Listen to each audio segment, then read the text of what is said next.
Well, as we all know, this virus is no joke, and clearly we got people just saying outlandish, wild things. You know, I'm hearing rumors and rumblings that Stephen A. Smith, I think he was the one that said that the Clippers are having an advantage somehow because of this hiatus over the Lakers. You know, they had to throw the Lakers in there. So now naturally I have to see what's going on. Okay, naturally I have to make sure that this isn't true. I want to make sure that this isn't true, because what if it is true? Now I'm a little more scared of their team, so I need to make sure that I am on my P's and Q's. You know, so I'm gonna go ahead and react to the video now that I finally got my new laptop. Thanks to my mom. I can actually react to stuff.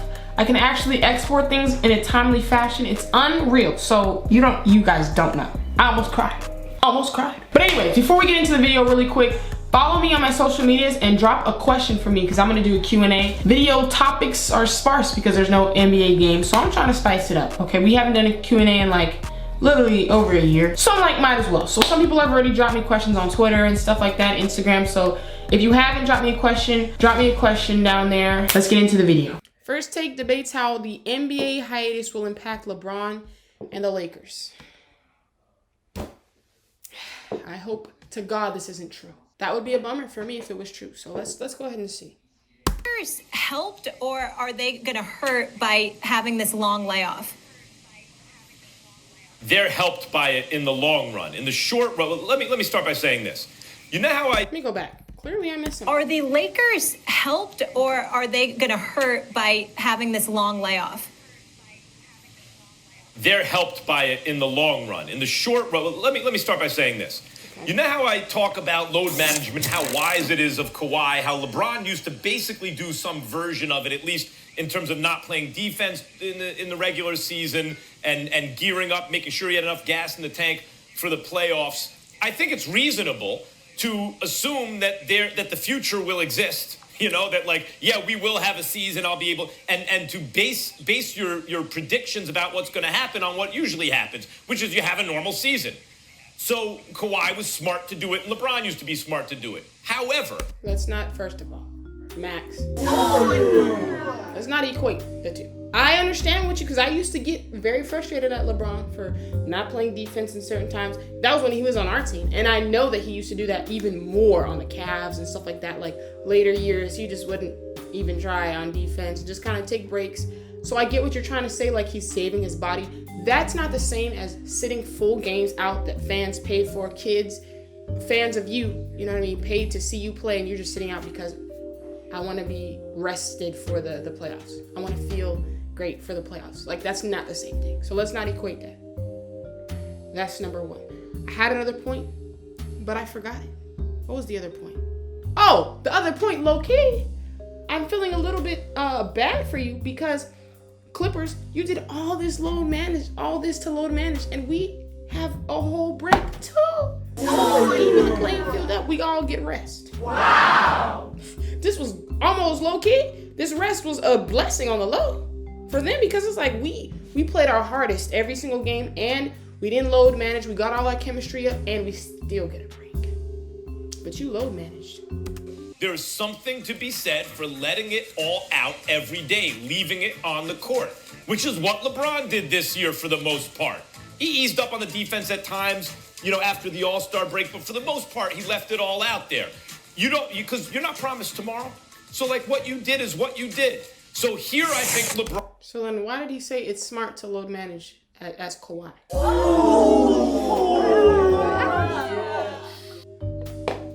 Okay. That's not smart. That's lazy.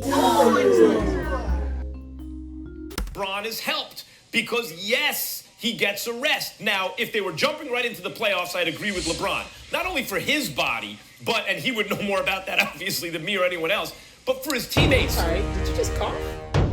His body, and he would know more about that, obviously, than me or anyone else. Oh my God. I agree with LeBron. Not only for his body, and he would know more about that, obviously, than me or anyone else, but for his teammates, because what he does relies on rhythm. Give me one reason I shouldn't skip through this entire part right now. And timing, and getting that group of guys on the same page. But they're going to have a little ramp to get to the playoffs, because the local TV money doesn't kick in until you get to 70 regular season games. So they will have at least that many. You know, you'll have a chunk of games to gear up for the playoffs, get his body right, is he saying? get his team on the same page, and the rest is obviously going to do better for a 35-year-old who's gone all out this year based on his wordplay all year. First of all, I'm going to lean on the expertise of LeBron James, who I think knows his body and knows what it takes better than most people that have played in NBA history. If he says that, you know what, it's actually a negative because it disrupts the rhythm, the flow, and all the things that you put into training. He said that? How come I didn't hear that?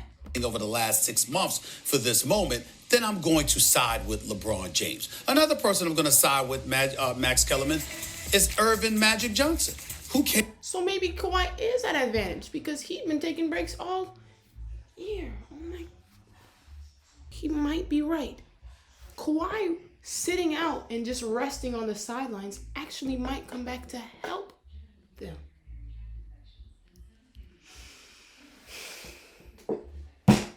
Came on this show yesterday and educated us about the fact that the biggest beneficiaries of this may be the Los Angeles Clippers. Not just because of the greatness of Coach Doc Rivers in managing, even though this is a situation that nobody ever imagined having to manage, and we understand that. But if anybody's equipped to do it mentally, emotionally, and what have you, it would be a Doc Rivers. You couple that with the injuries that have been... Okay, I'm sorry. So the first step of that was, this first component of that was just Doc Rivers. What was the advantage from that?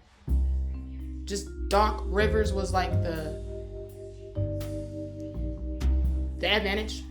Him as a coach? Like, okay, I'll just keep, I don't know what that really means. What does that mean? But stayed by the Paul Georges of the world. Even Patrick Beverley had nicks and knacks. And then, of course, Kawhi Leonard, who obviously engaged in load management because you had some things to be concerned about as it pertained to his health.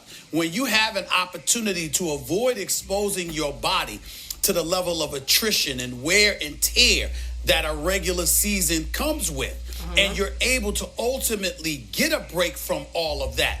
This supposedly benefits Kawhi Leonard because if anybody's experienced over the last couple of years in taking games off, it would be him. And so you have that combined with Paul George, it would be with him. Doc Rivers coaching and motivating his teams, with a guy... Hey, stop with the Doc Rivers. Like, honestly, that's not a... Like, okay, I get it. He's a great coach. Let's not act like that's just gonna fuel them to an advantage during the coronavirus. Like, that has no relation. No relation. That's number one. Number two, I get what he's saying about the whole thing about, like, Kawhi's been taking rests, been, like, playing intermittently, if that makes sense. But the same, honestly, the same reasoning would stand that if Kawhi is still participating in the season, you know what I mean? They train for this during the summer. They've been playing. It's a high-intensity game. They play a lot of them throughout the regular season, whatever. Yes, he does take games off, but this is a different level of rest. Let's be honest. This is a different level of rest. So let's not sit here and be like the one game here and one game here he takes off of the back-to-backs is really comparable to the amount of time the body has to rest in this case. That's just me. That's just a fact, but that's just me. Okay, but he's talking about his body's already used to it. No, it's not. No, it's not. Now, I see what he means by it probably will affect LeBron more because he was actually giving effort this season. We love to see it. But I'm not going to sit here and say that Kawhi has been built for this type of break. It's been a month.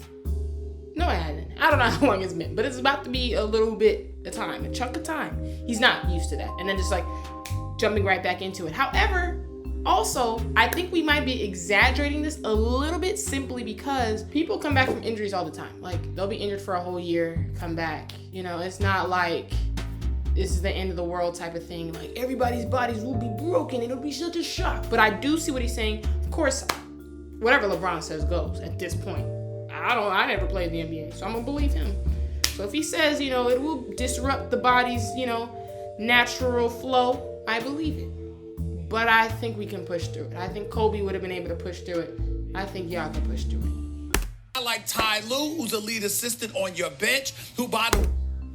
Now he's gonna go into Ty Lue. Now you're just trying to find little Nick and Nax to build the Clippers up. Ty Lue? No hate to Ty Lue, but if we had Ty Lue, no one would be saying Ty Lue. We also have Ty Lue on the bench as an assistant. We got Jason Kidd. Nobody wants to say that, but Ty Lue is the game changer. The way he used to coach LeBron and knows a thing or two about some of the things that he would do, even though Phil Handy, being with the Lakers, certainly is an assistance as well. But then Sam Cassell, knowing the game, the way that he knows the game, their coaching staff, combined with the rest, combined with the level of load management they were already exercising, you take those things into consideration, I would say that the Clippers are the bigger beneficiaries. Not to say that it's been a negative for the Lakers. Ultimately, I think it'll be just fine for them too. But I think the biggest beneficiaries of all of this are the Los Angeles Clippers. All right, I'm gonna exit the video now because I can't stand it. I think they're reaching, they're trying, they're grasping at straws. They really wanna sell the point that the Clippers just have this advantage. I don't see it. You know, I went into it trying to believe it. I wanted to believe it. I didn't see it. Like I said, I already broke it down. I really don't even have to recap. I really just broke it down perfectly in the middle of the video right there. Stephen, what are you gaining from gassing the Clippers up? Tell me, what are you gaining, Stephen? And every single one of y'all on that panel, y'all sat there and heard that and just were fine with it? I don't know, guys. I don't see a clear advantage by the Clippers because they already load managed. It's not the same. It's actually nowhere near the same. And guess what? Kawhi might be 1% used to this or whatever, but the other members of the team are not nearly as used to it as Kawhi. Okay. Already right there, that just deletes half of your argument. We're taking out the coach argument because I don't know what that has to do with anything. Like, really. They know how to manage it. I'm pretty sure the Lakers front office and the health team on our side, I'm pretty sure they know how to handle it too. So I'm not gonna call the coaching staff an advantage. So that's deleted. So what did you prove? One thing about Kawhi, you had like a semi-point. Out of like 10, that point hit about like a 2 out of 10. Out of everything else deleted. Well, that's tragic. I really came on this video, I was like, maybe I should be worried, but no. This is gonna help all the teams. I'm not gonna lie, and I'm kind of glad because it kind of evens the playing field. Clippers been load managing this whole time for us to all just get a break. That's gonna teach you. You need to play hard every game. That's what fans pay for. That's what you should play for, the love of the game. You would never see Kobe load managing. It sickens me. That being said, I'm up out of here, guys. Like this video if you enjoyed it. Comment down below what you guys think. What do you think about the points I made? Was I off? I feel like I was pretty spot on, okay? Clippers or Lakers, who has the advantage? I'm gonna be reading and responding to all the comments, okay? Also, remember, drop your questions on my social medias right here. If you wanna ask me a question for the Q&A. That's about it, right? That's about it. Oh, click this video if you haven't seen it yet. And no, this way, it's on this side. Click this video if you haven't seen it yet. Click here to subscribe to the Splash Squad. I'm out. Peace.